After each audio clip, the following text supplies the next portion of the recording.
Mr. Pond Boss, tell me what to do to make all my Lunker Lake dreams come true. Hello everybody, Bob Lusk, the Pond Boss. We're going to try to go live and see how that just works out. Hadn't done it since October, and last time I got kicked off by something, which I think it was the memory of my computer, but I've tried to rectify that. I think I've got some memory going on now. So I'd love to entertain some questions. Looks like we have one viewer, which does not surprise me at all because it's been a while. So we'll talk about ponds and fish, but the main purpose to come online tonight and see if we could do a show for an hour, give or take a little bit, is just to make sure that I got the kinks ironed out with either Facebook or me or whatever it is. I don't know what it is. So here we go. So first of all, I want to thank you guys for logging in. Don't see anybody yet that I know, but let me see here, because usually it tells me. Anyway, I thought I'd talk about a variety of topics, and I haven't really thought much about it, but I've been getting some really, really interesting questions. There's Kenny Sanderson. Hello, Kenny. Good to see you, buddy. Hope, I'm sure you're staying dry because everything's below freezing up there in northwest Kansas, and they're in the frozen tundra of western Kansas. Kenny's doing some pretty cool things. If you don't follow him, look at there, Frank James. I'm here, though Pondwell, Frank. You must have sold your place. Maybe you need to tell me about that one of these days. So anyway, just welcome. Glad you guys are here. Chime in. I want to see everybody. James Allen from Kentucky. Welcome home. You know, I've been traveling quite a bit. It's really pretty cool. You know, when somebody says, "Hey, Bob, how you doing?" I tell them, you know what? I still lead a pretty cool life, and I do, and it's really fun. Alexander Cohen, what's up, brother? My lake temps reached the low 40s, and I saw a few dozen dead shad. Do you think lots more shad fish died than I can see? I didn't see. Fishing has been tough since because I think the fish gorged on them. Any thoughts? Location Central Alabama. I'm going to presume, Alexander, that those are threadfin shad. They die at 42 degrees. So, and here's another thing about threadfin shad, even gizzard shad. They don't have an air bladder. So they don't have that gas buildup inside of them that another fish like a bass or a bluegill or something like that might have. So when they die, they do sink. Of course, so do bass and so do bluegill, but there's enough gas in that air bladder that when those fish start to break down and decompose, even in cold weather, they'll typically float. So yes, I could see that your threadfin shad were gorged upon probably before they died. That's kind of a deal with predator fish. They like to do that. Frank sold his property reluctantly. Yep, man, I understand how that is because Debbie and I sold LL Comma 2. I still miss that place off and on, but we've still got such a pretty cool place here in Granbury, Texas, on the Brazos River, that it's kind of a trade-off. Deborah Corlo, Tim Stewart, bass are spawning in Okeechobee. Of course they are. It's 68 to 100 degrees there in South Florida. Deborah Corlo, gorgeous night in northwest Illinois. It's a gorgeous night here. Good gosh, here in Texas. We ate outside at a little cafe restaurant on the lake shore tonight, the Granbury Lake. And it was, 70 degrees or something. It's crazy. Jason Ball, first time here, 20-acre farm pond. Looking to learn more on what to do to maximize our fishing. Well, you're coming to a pretty good spot because we all exchange some ideas on here and we learn about that.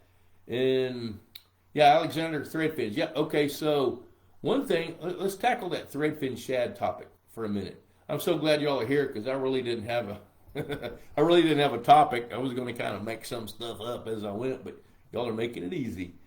On the threadfin shad, 42 degrees is their lower lethal temperature. When the temperature hits 42, they're going to die.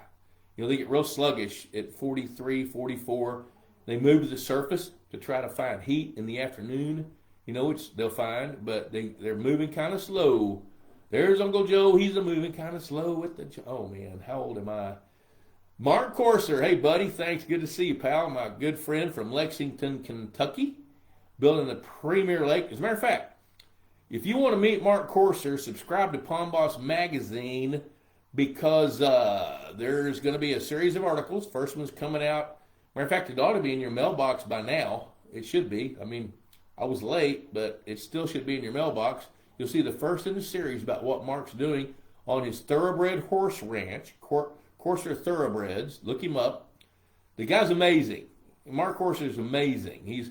He's the first British guy that I've met that knows more about Japanese koi than anybody in Japan.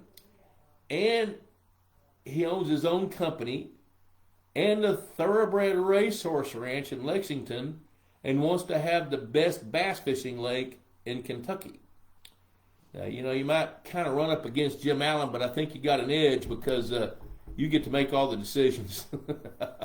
Jim Allen doesn't get to. Let's see here. Threadfin shad. Oh, yeah, I'm getting off topic, aren't I? All right, threadfin shad. Odds are, I tell you this.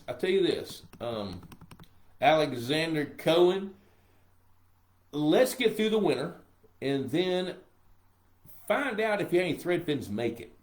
You know, there's some occasions where threadfin shad, and I saw this happen with the polar vortex that we had in February of 2021, where all threadfin shad should have died, but they didn't. I saw a number of lakes where the threadfin shad made it. So what I would do if I'm you is after the winter is over, either have your lake electrofished or get out there and figure out, use a cast net or whatever you can, see if you've got any thread fins. And if you've got thread fins that make it through the winter, they're gonna reproduce and fill that void. Because when those fish die, that leaves a void in a niche. And nature does not like a void. Nature's gonna fill that void. So there's my answer about thread fins. Tom Davis. Let's see where I'm getting lost here. Ohio, little snow, no ice now. You know what? I was talking to Jim Allen just a few minutes ago. They had 4 inches of ice there in Louisville, Kentucky, and no ice now. Talking to a friend of mine up in upstate New York near, east of Syracuse. And they had 12 inches of snow, and it rained and melted every bit of it. And last time I talked to him, it was snowing again.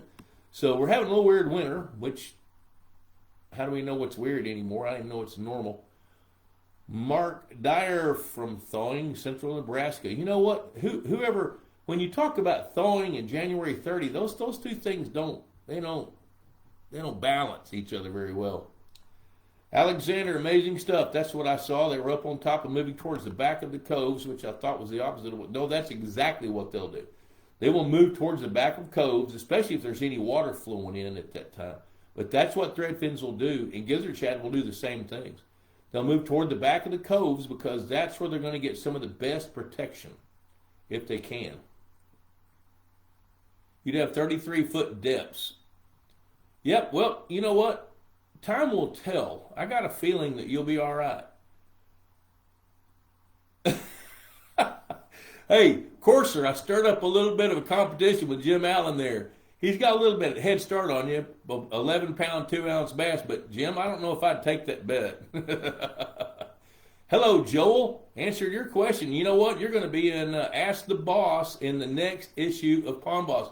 Latham, you are too. I went back and dug up a question about, it was actually about bryozoans, a question that you asked. I didn't get enough questions to fill the space, so I went back looking and found where you had asked a question about what looked like a brain or something on a log. So you're going to be in the next issue of Pond Boss. Samuel Jenkins. Hello, sir. Good to see you, buddy. I'm glad you're here. Latham, are you scared of otters? Or, you're not supposed to pet the damn things. You're supposed to trap them. What are you thinking? Jonathan Myers, 4.5 acre pond full of tilapia and bluegills. Stocked bass over the past 3 years. 2 fish caught this year, over 10 pounds. Excellent. Hey, Jonathan, remind me where you are because your tilapia probably are gone. Hey, Larry Hardesty, good to see you, brother. Actually, you know what? I dug up a question from a past Facebook Live, and I think you're in the March-April issue of Pond Boss. So if you don't subscribe and you want to see what you asked and see the answer, you better check it out, buddy. All right, let me see. Let me go back up here. Let's go to, let me go back here to Jason Ball. Let's talk about Jason's deal. 20-acre farm pond. Dude, where do you live? Nobody calls a 20-acre pond a pond. That's a lake.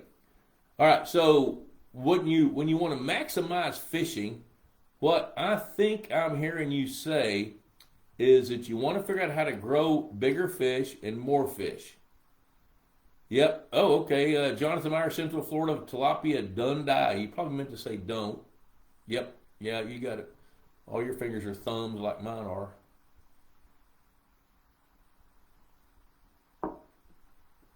There you go. Fixed.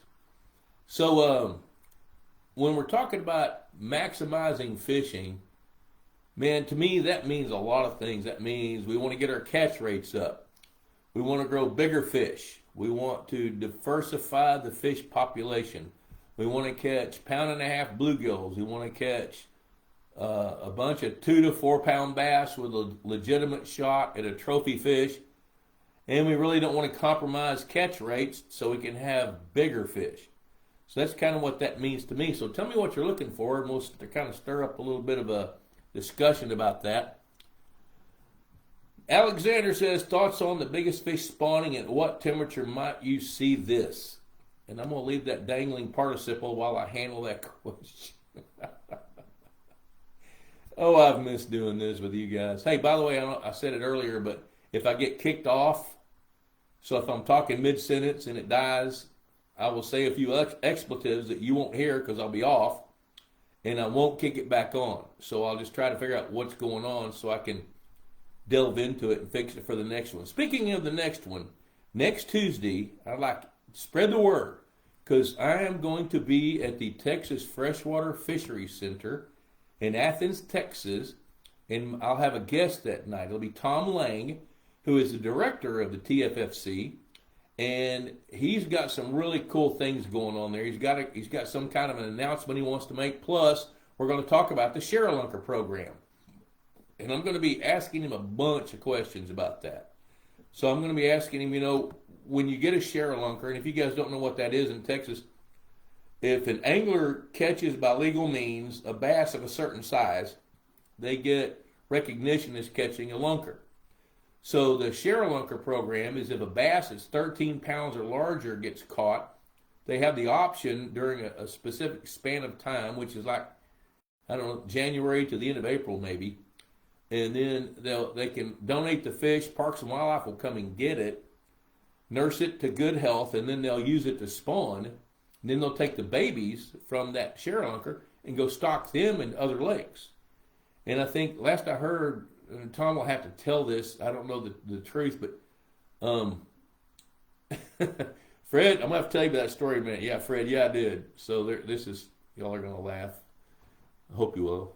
So anyway, now I think there's something like 74 different lakes that Sherrilunker bass have come from now. So it's a real successful program. So we'll be talking about the genetic strains of fish.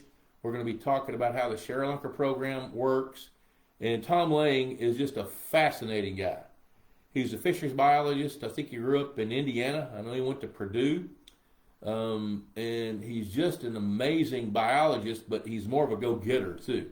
And when you think about an agency guy, he breaks the mold because he is so good at it. He's just so good at it. Hello, Josiah. Good to see you, buddy. Clinton, Missouri. Let's see here. I'm going to back up just a little bit. Oh, let's do Alexander Cohen's thoughts on biggest fish spawning early. Yes, bigger fish spawn earlier than smaller fish. When the water temperature hits about 58 to 60, the bass stage, and they'll move up in from their deep water safe spaces. They'll move up shallow and begin to stage and get ready to spawn. And when that temperature hits about 60 to 62, the males have built the nests, or a lot of times they go back in and clean out the one they had last year. And then when the females, and here's something really cool about those great big female bass, big meaning 8 pounds, 9 pounds, or bigger, they don't lay all their eggs at once. Those eggs don't mature all at one time.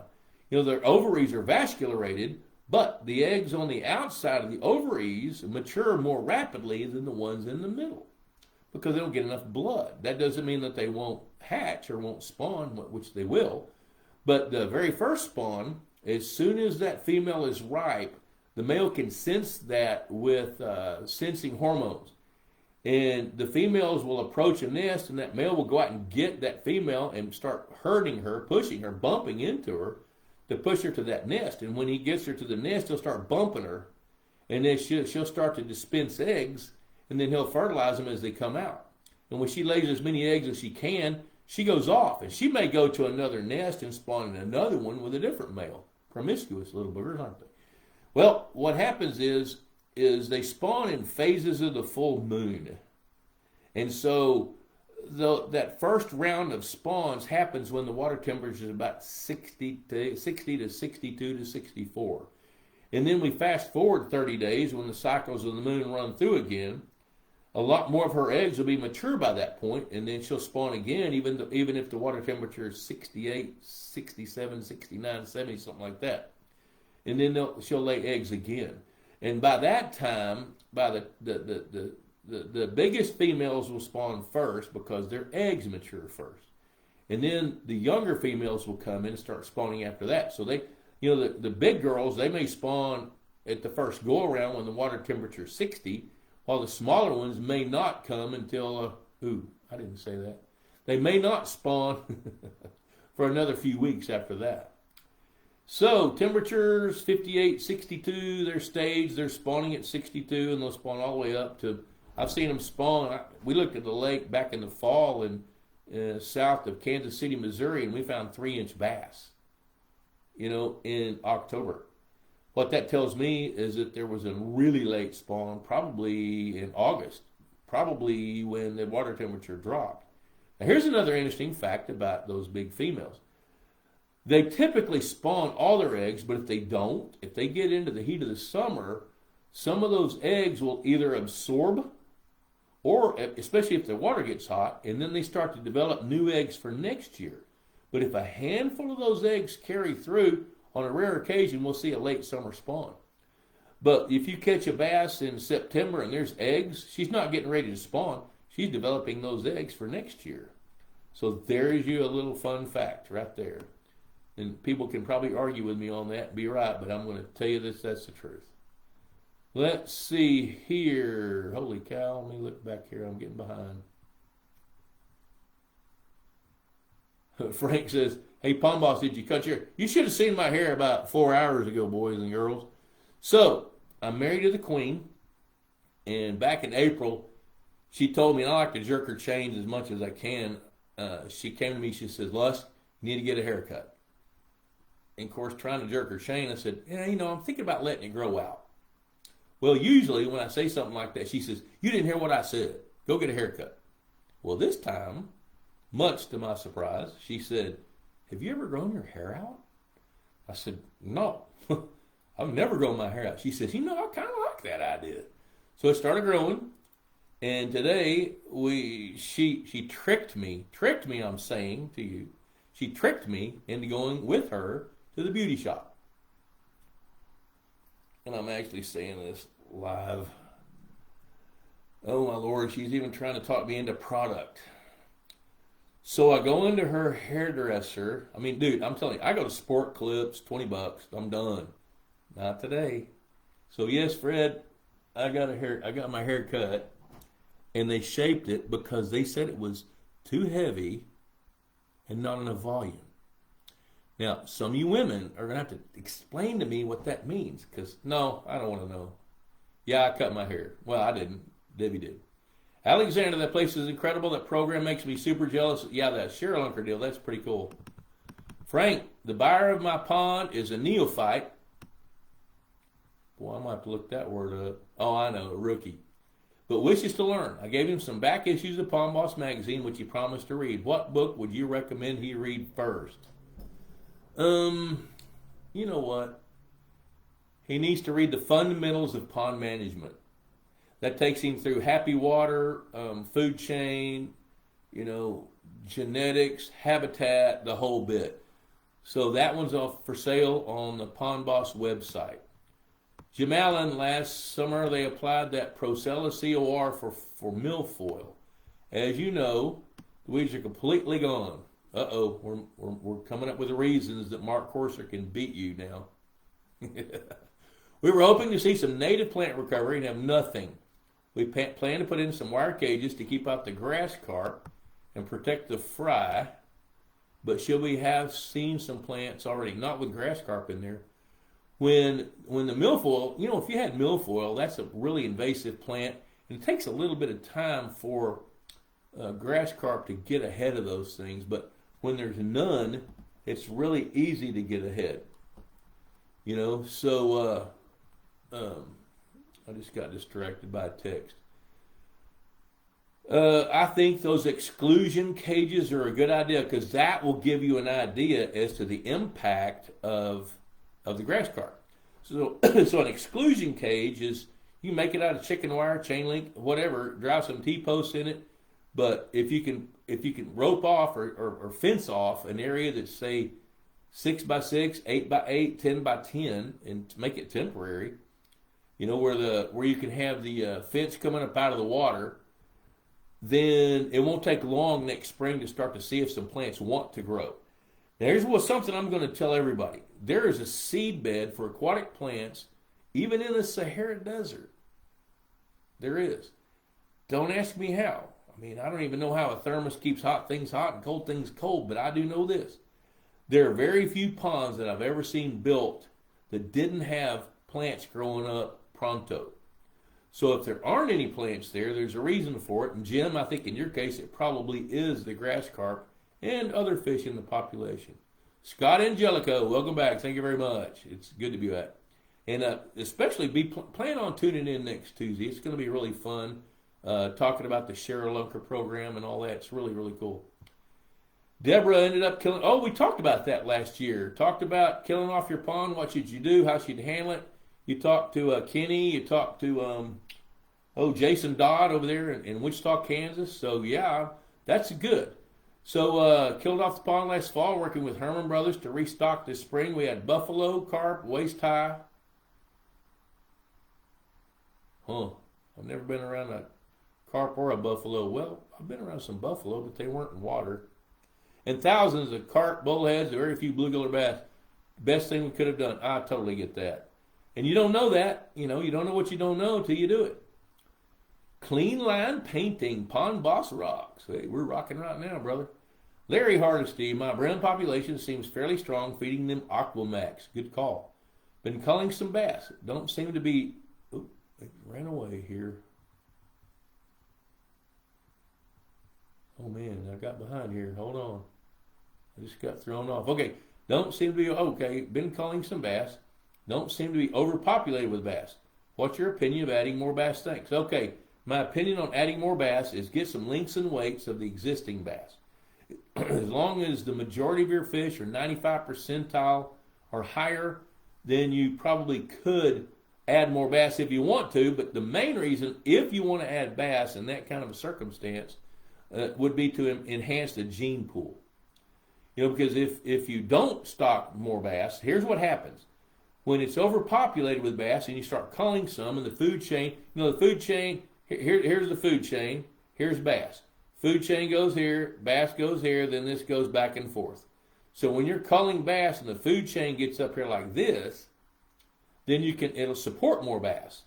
Well, the way that works is the bass do what they do, reproduce a bunch, and now you got more bass, and then it starts going like that again. So the only reason to add more bass is if you want to improve the gene pool. Add some Florida strain or better northern strain or whatever. Alexander, this is awesome information. You're welcome, dude.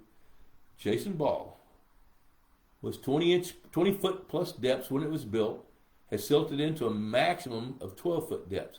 Mostly bass fishing with the occasional trip to catch some bluegill and crappie for dinner. Bass seemed to top out at 4.5 pounds. Caught one over 5 pounds last year. One over 10 pounds back in 2017. Bluegill and crappie are plentiful and great size. No cats caught in years. Assume they're gone. Cover is sparse. Looking for tips to grow more bigger bass. Okay, I'm going to give you your first tip. Start weighing and measuring some fish. And this is going to apply to anybody. If you guys want a copy of a spreadsheet that Jim Allen, who is on here right now, fixed and made better, I'll send it to you. Just send an email to info@pondboss.com and tell me that you'd like to have the spreadsheet to track your bass. So start tracking your largemouth bass growth, and in this spreadsheet, it's got space for bluegill. So if you're real serious, weigh and measure some bluegill, weigh and measure some crappie, and if you catch a catfish, weigh and measure that. And start putting that into this spreadsheet, and it's going to start telling you what your status is. So in order to decide what to do with a management strategy, you need to really figure out where you are. You need a starting point. You know, when somebody calls me and says, hey, I think I want to stock $1,000 worth of golden shiners, should I? I can't answer that question. You know, what's the lake like? You know, are your bass crowded? Do you have enough food to support what you've got? You know, do you have 6 different size classes of bluegill? Are your fish reproducing well? What's your habitat like? So there's a lot of questions to ask. So I'll tell you what, Jason Ball, here's what I'm going to tell you. There are 5 key things. Now, I'm preaching to the choir with some of these guys because they've heard this over and over, but this is your first go around with new meat. So, number 1 is happy water. If you don't have good, healthy water, none of these other things I tell you is going to matter.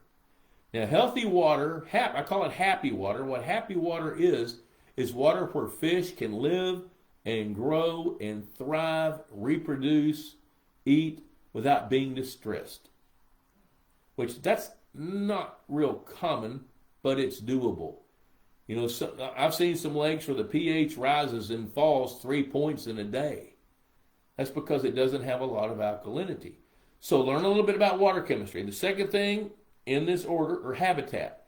As goes the habitat, so goes what lives in it. You know, if you've got great habitat for crappie in a 20-acre lake, I'm okay with crappie in a 20-acre lake. If you got great crappie habitat, you got great bluegill habitat, you got great bass habitat, then you're more likely to have a great fishery. So with happy water and great habitat, then your odds go up of having a thriving fishery. And be sure and read Pond Boss in the series about Mark Courser. You're talking about great habitat. That guy has pulled the trigger and is renovated a lake right there outside of Lexington, Kentucky, east of there.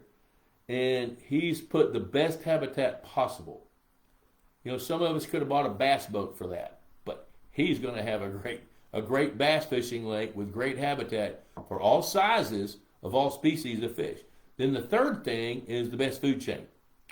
You know, a good fundamental understanding is to know that it takes about 10 pounds of bait fish to grow 1 pound of game fish. Now, as those game fish get bigger, that equation changes. It gets up to maybe 20, 25, 30 pounds for a 6-pound bass to get to 7 pounds because they got to maintain that weight and gain weight. You know, so the moral of that story is you got to have a good food chain at the different trophic levels. You know, good happy water is water that's got a little fertility in it that grows good plankton blooms and grows lots of insects at the next level of the trophic state. And when you got enough insects and small fish, you can grow more big fish and medium-sized fish, which grows more huge fish and on up that food chain. The third thing is genetics. You need to have the best genetics suited for the geography of where you live and where your pond sits. You know, we're not going to take Florida bass to Montana. It ain't going to work. You know, and we're not going to bring Montana deer to Texas. You know, so the genetic strains that are regional to where you live are the ones that are going to thrive the best. Then the fifth thing is harvest. So we got happy water, we got habitat, food chain, genetics, and then a harvest plan. Look at your pond like you look at a garden. You're going to till it, plant it, nurture it, and at some point you got to harvest it. Now the cool thing about a pond is you get to pick what to harvest. You know, you can pick the tomatoes before they're ripe and have 5 fried green tomatoes. You know, with your bass or your bluegill or your crappie or your catfish, you get to select what to harvest based on what your goals are and how that pond's performing. You know, so there you go. There's the 5 concepts, Jason Ball. Free of charge, right here, Pond Boss. Subscribe to the magazine. Hey, $6.59. Let's do a commercial. Hadn't done one of those in a long time. Pond Boss Magazine. I don't even think I got a copy of that thing. Yeah, here's one right here. I got a copy of Pond Boss Magazine right there. For those of you that have never seen it, there it is. This one is the July, August of last year, just laying right here on my desk. So here's what I tell people. $35 a year, cheaper than a Friday night date, and it lasts a year. Right here, $35. Great information. Seriously. Well, maybe not seriously, but really. $35. Send a check. Offer a credit card. It pays the bills. It pays Leanne's wages. And good advertising in it too. I mean, I hear a lot about that. Okay, let me see here. Jason, I think I've got you right there. Nick Allen, the man, the myth, the legend. Got on the ice 2 weeks ago and pulled out about 50 decent eaters. Fun time to call out the female bluegills, small females. Good to see you. Good to see you, Nick. Catch those fish. You know, I like Louisiana fish fry cooked in peanut oil. John Moore. All right, been missing. I've been missing too. Hercules had the same problem. Well, at least he had something to lose. Yes, sir. Alexander says, looking Gucci. Oh, Lord. Don't tell my wife that. Vito. Hey, Vito Barnes. Good to see you, buddy. Hope you guys are not suffocating in all the rain and stuff up there along the Red River. Kind of miss hanging out in Whitesboro, but it's not bad to be here. Jason Dodd, there's a lot of things up, man. I'm still leading a pretty cool life. Chuck Brinkman, look at there. Elena's been hoping to see me. Hey, you tell those girls hello from me, and tell them to keep doing what they're doing. I love the way they're being raised right there in Missouri, catching fish, taking their science projects are about feeding fish and stuff. That's just too cool. Tom Davis, Ohio, I'm curious of your thoughts on stocking bass in an effort to reduce bluegills and hopefully increasing the zooplankton chain population to reduce phytoplankton in an attempt for clearer water. That's a good question. Let's tackle that. What are my thoughts on stocking bass in an effort? Well, okay. So depending on what part of Ohio in, I know you're going to get 2 spawns of bluegill per year. You know, down in the south, like where Tim Stewart is, down in southern Florida, where I am in Texas, and South Louisiana, we're going to get 4 to 6 spawns of bluegill each year. And simply because of that number of spawns and that much reproduction, the average size of bluegill is low. Whereas in Ohio, the bluegills spawn later, once or twice, and they grow fast. So stocking bass to reduce bluegills to increase zooplankton. I'll tell you one thing you can do. I'm going to think about that in a minute. I'm going to say in theory what you're saying is probably helpful. If you can have some bass that are big enough to eat the dominant size range of bluegills. Now another thing you can do is feed the bluegills. Now that depends kind of on what part of Ohio you're in. If you're up in the farther northern part of the state, up along the lake, then maybe not as much because you don't want to compromise your water quality. Here's what I'm going to tell you. If you want to stock a few bass and feed the bluegill, I bet those 2 combinations would make a bigger difference. So what you're figuring is there's so many small bluegill feeding on the zooplankton that it's increasing your phytoplankton and increasing the odds of blue-green algae. I'm kind of thinking a 3-prong attack on that. If you've got enough big bass to help at least mitigate survival rates of newly hatched bluegills, and you feed the bluegills and stockpile a little green clean, which is a peroxide-based algicide, then I think you can minimize the risk of problems with blue-green algae. I'm saying that kind of slow because I want to be real clear about that, because what you're really asking me is that you're worried about a blue-green algae bloom, and in Ohio, you should be. That's where I'm going with that. Tell me I'm wrong. Well, no, don't tell me I'm wrong. I don't know. I'm grown up. I can handle it. And maybe the F1 bass for better genetics. You know what? If One thing you got to be careful about with genetics is some states outlaw introduction of certain genetics. You got to you got to pay attention to that, and so, like in Nebraska, it's against the law to bring Florida bass in. In some other states, it's against the law too. I don't know how they check it, and I don't know how they prove it, but I like ethics. I like being ethical, and it makes sense. If you try to bring an alligator to Alaska, it's probably not going to make it. Way to go, Captain Obvious, Pond Boss. But I guess where I'm going, here's where I'm going. Think about the best genetics to meet your goals that work in your climate, in your geographic region. There you go. Got to tell you about Fred Bingaman. Fred has been a mainstay on the Pond Boss discussion forum for decades. And over those decades, Fred has been so generous with his time and his resources. Fred grew up in Brownstown, Illinois, spent his career working for Ma Bell in St. Louis, retired back to the farm, and Debbie and I were blessed with being able to spend time with Fred last week for like 4 days. We had a great time. I took him fishing when it was 40 degrees, misting rain on Lake Tawakoni to try to catch a blue cat after a 5-inch rain. Would you like to know how that turned out? No, you don't. It was an adventure. Shouldn't have done it. But we did it. Now we have a story. Okay, let me see here.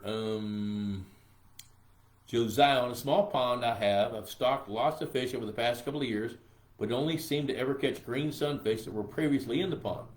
What do you think is the issue? Why don't I catch any of the other fish? Well, I don't know what you stocked, but I know this. Green sunfish have pretty big mouths. They spawn in where you are, in Clinton, Missouri. They're going to spawn once a year, typically, which means bluegill can outproduce them because you're going to get 3 spawns in Clinton, Missouri of bluegill. I think the issue is you probably don't have enough predator fish to take out those green sunfish. Now, I've seen over and over for a long time, green sunfish cannot withstand sustained pressure from largemouth bass. You take that to the bank of your pond. Oh, I'm so cute tonight. Oh, Lord. It's been a long time, boys and girls.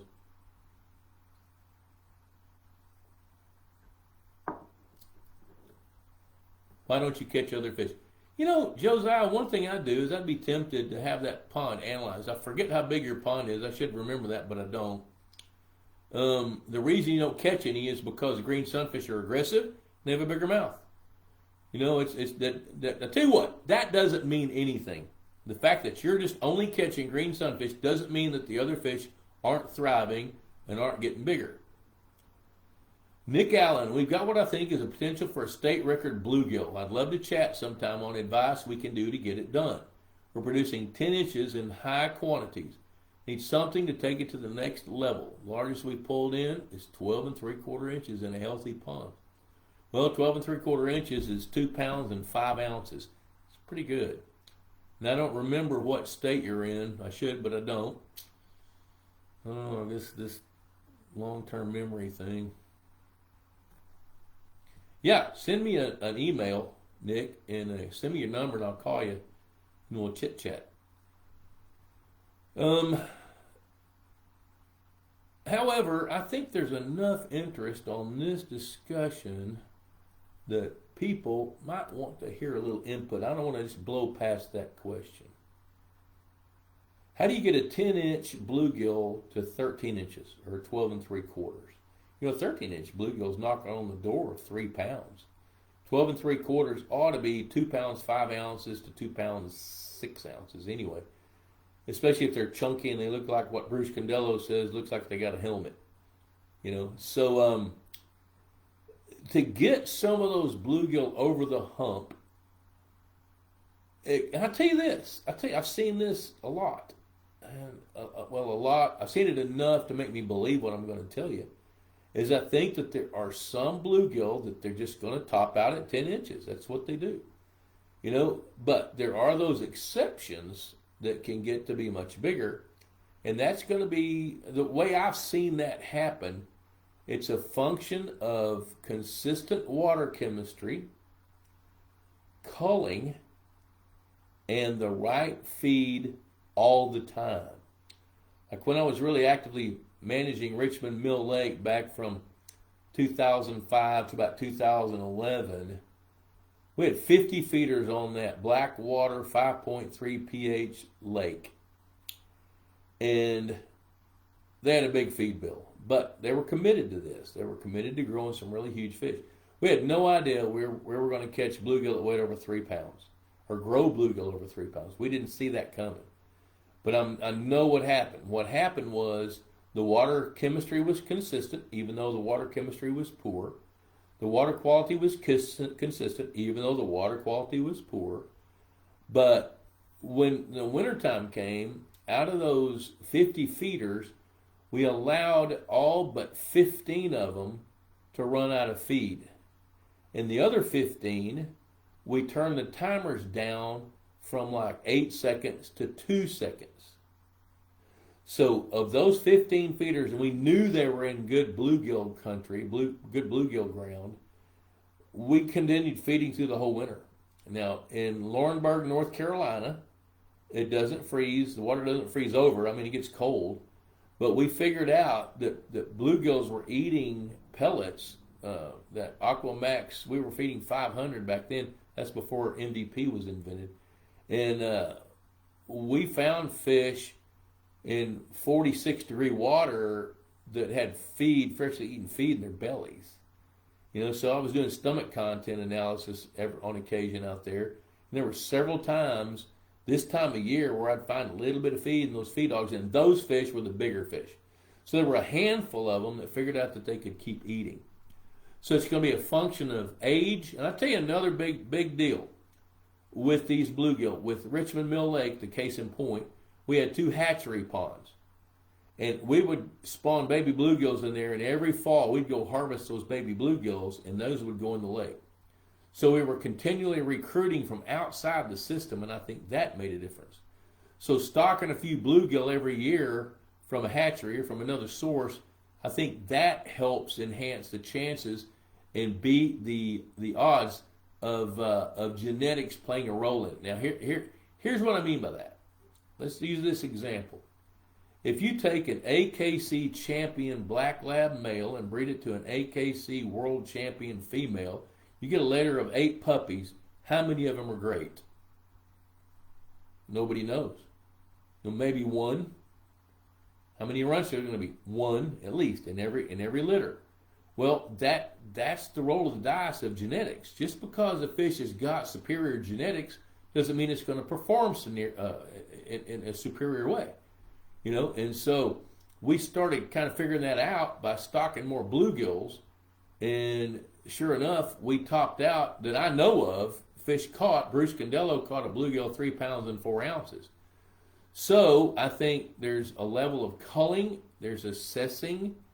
I think if you're trying to grow some giant bluegills, tagging some of those fish would be wise too.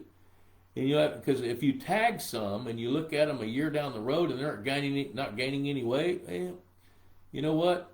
They may be genetically superior, but they're not performing well. Another thing about big bluegills, they got to have the best food available when they're first hatched, because those things are only going to live 6 to 8 years. And if they lose any growth propensity in that first year or two, you're going to see it on the back end, and that's when you start seeing those 10-inch bluegill. Well, we didn't know we were going there, did we? Okay, let me see here. Man, I got behind here.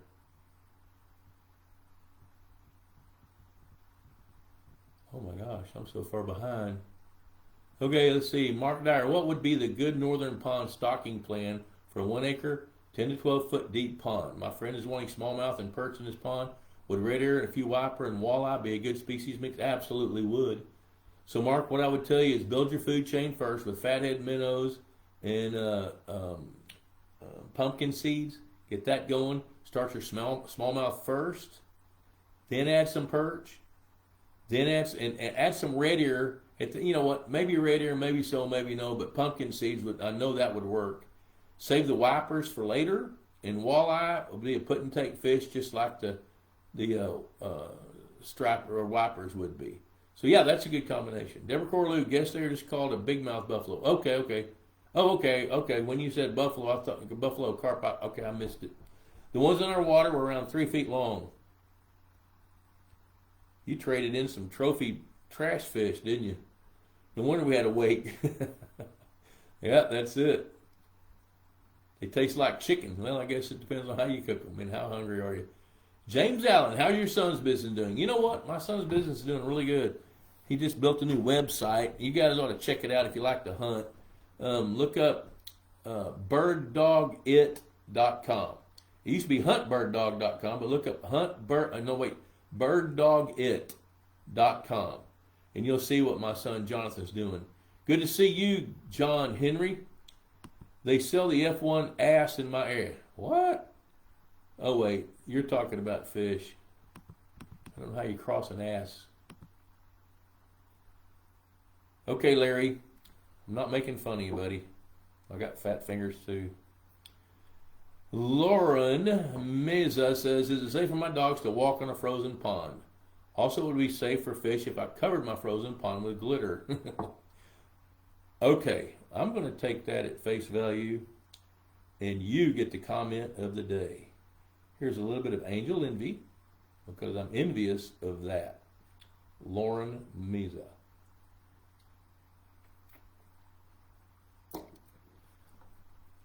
It's safe for your dogs to walk on a frozen pond if the pond is at least 4 inches thick. Truth be known, probably a little bit less thick. Would it be safe for the fish if I covered my frozen pond with glitter? Depends on what the glitter is made of. Fish don't like to eat glitter. Glitter doesn't break down very fast in water.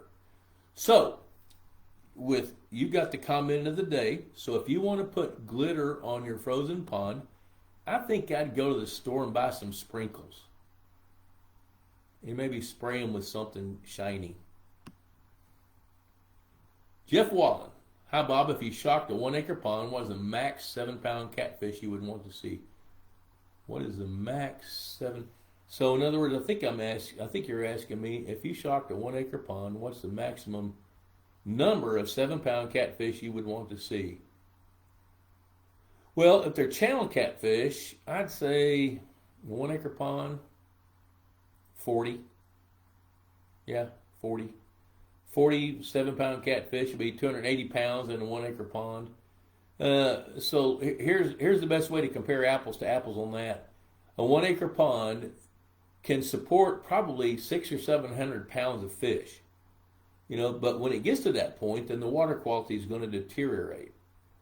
So I think I'm going to stick with that answer. 40 7-pound catfish. Now, you won't see 47-pound catfish. What you'll see is a handful of them, and they're probably going to range in size from 4 to 9. Okay, Larry said they sell the F1 bass in my area, so that could be, yeah, why not? Let's go. Nick Allen, Indiana. Okay, got it. Drew Botman, over from South Cackalack. Good to see you. Shane McIntyre from Georgia. Long time, buddy. Oh, you're in Iowa now? Okay. Jason Dodd from Wichita, Kansas. How long can a pond be frozen over before it starts to create a water quality issue for the fish? Well, in your case, a long time. But if I'm reading the next one down there. That's pretty funny. How long can a pond be frozen over before it starts to create a water quality? I'm going to tell you there's a number of variables. The variables is how much plant life was there, how many fish are there, and what was the water quality like before winter came. 4 months. I think if there's issues that are conducive to winter kill, 4 months. Maybe a little bit less than that. Jeb Kaufman, taking up for his wife. You know what? I'm going to toast her again because I love comments like that. Tell her to throw another one out here.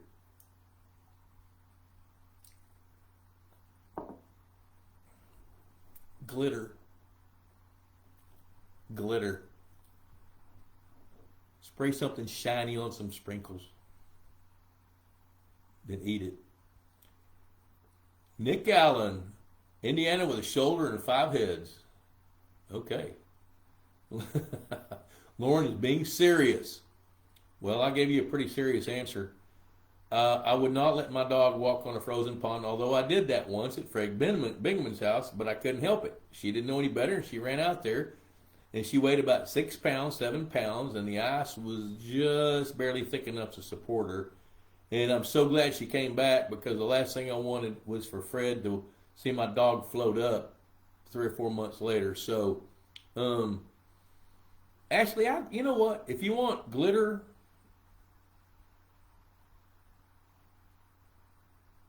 you're killing me here, Smalls. Glitter. I'm not gonna hang up on that. I give you an answer. I'm gonna stick with it.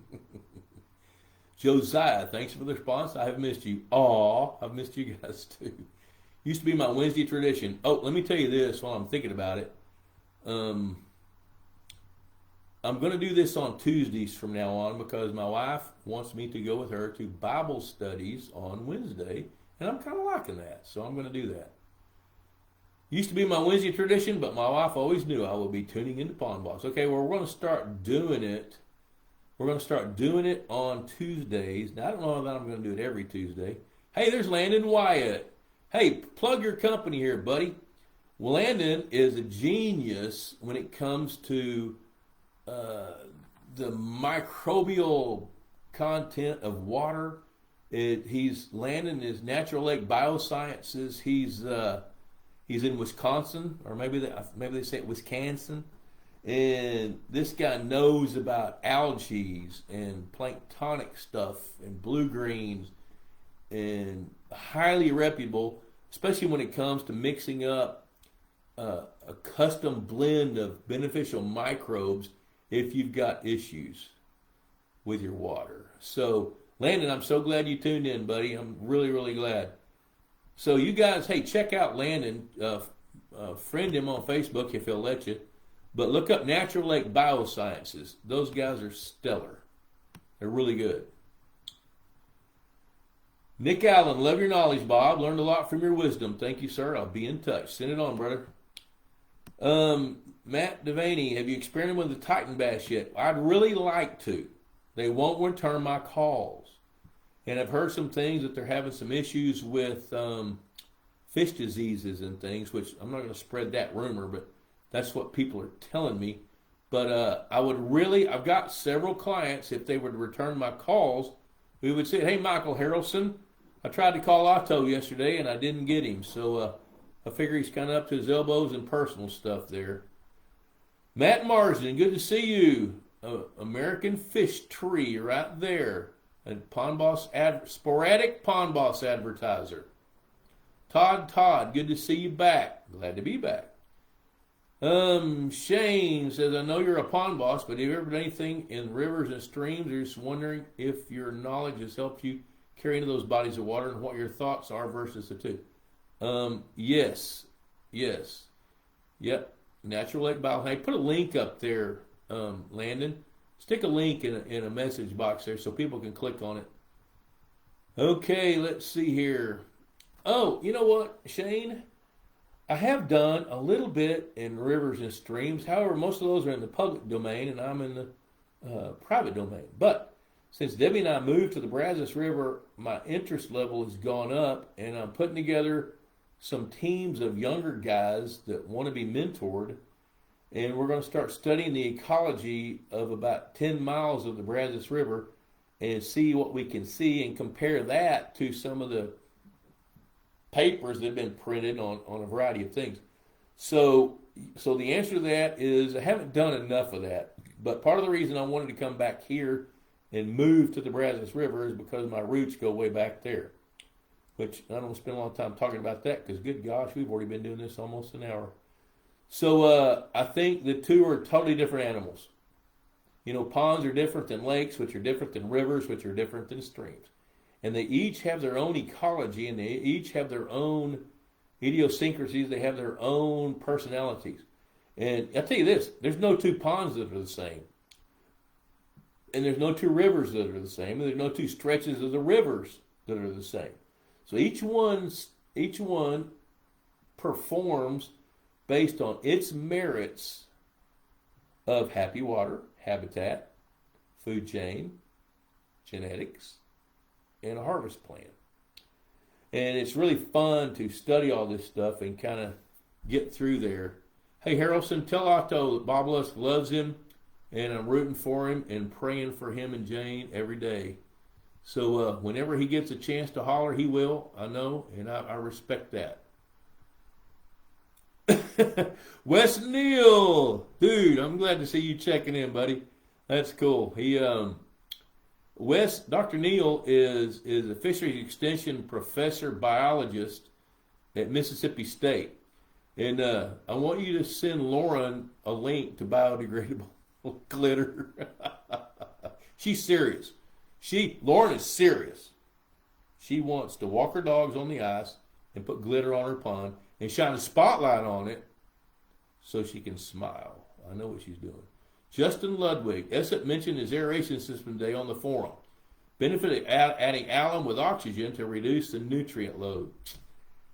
Well, okay, so what alum does is it sequesters phosphorus. But you got to know what you're doing with that, because if you don't, there's some chemical reactions that can occur that can really, really disrupt the pH balance. It can take out your alkalinity. So let me tell you, I'll just leave it like this. The answer to your question is that if you've got an imbalance of phosphorus and nitrogen, then it's more conducive to a toxic blue-green algae bloom.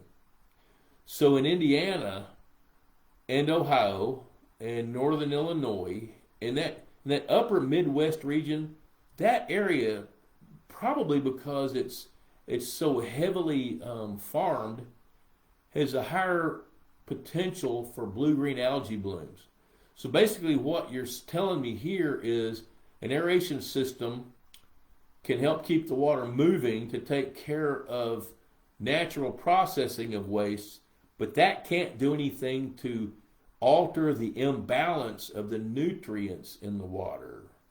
Nutrients are basically food, and if you got more donuts than you do T-bones, you're going to grow something different. If you got more donuts, whatever thrives on carbohydrates are going to do it. But if you got more T-bones, then the protein consumers are going to do it. So basically what the alum does, and I don't know the benefit of adding oxygen, but adding alum, that sequesters excess phosphorus. And that may be an answer, just depends on the question. There you go. I'm going to leave that right there. All right, there's Landon's link. You guys do that. Look at that, Wes Neal. Oh my gosh, I love Wes Neal. That guy, not only, I tell you what, he is an avid hunter and an avid angler, and he's an artist. Dude, I'm telling you what, he paints some fantastic paintings of fish. Go check him out. Go check him out. But not only that, he's a magnificent researcher. And Lauren, here you are. There you go. There's the glitter. Thegoodglitter.com. Biodegradable glitter. Feed it to your fish. You'll make them sparkle on the inside. Oh, I just tickled myself. John Moore, I've had the blue-green algae bloom the last 2 years. Can water analysis tell me why? It'll take you the first step to figuring out why. And also, Bill Cody from Melinta, Ohio. You can find him on the Pond Boss forum, pondboss.com. Ask the boss. That guy, for a small fee, will help analyze the volume and types of blue-green algae that you may have. So he'd be the guy to go to help you figure that out. Water analysis, there's two things to do with a water analysis. One is to check the water chemistry, and that's where you'd be looking for those different nutrients, metals, and minerals. It's a little bit, it's confusing some, but it's a little deceptive, because if some of those nutrients are tied up in algae, then a water chemistry test won't read it. So that's why having Bill Cody or somebody like that analyze the phytoplankton bloom, that's helpful. Look at there's Wes Neal's leakycanoeart.com. Check it out. Check him out. What a great hour, man. This has been so much fun coming back. There's Peyton Igo over there from Louisiana, Shreveport area. You need to get in touch with him too. So hey guys, we made it through an hour. It's so much fun to hang back out with you guys. I've missed doing this. And be sure and tune in next Tuesday, 6:30 to 7:30, right here on the Pond Boss Facebook page. And we're going to be talking to Tom Lang. And Wes Neal knows all about the Share Lunker program because he did a podcast. Wes also has some podcasts. Check those out. And there's Chris Blood from Texas Hunter Feeders. So, hey, I'm going to sign off, and I'll plan on seeing you guys again next Tuesday at 6:30. So, for now, adios.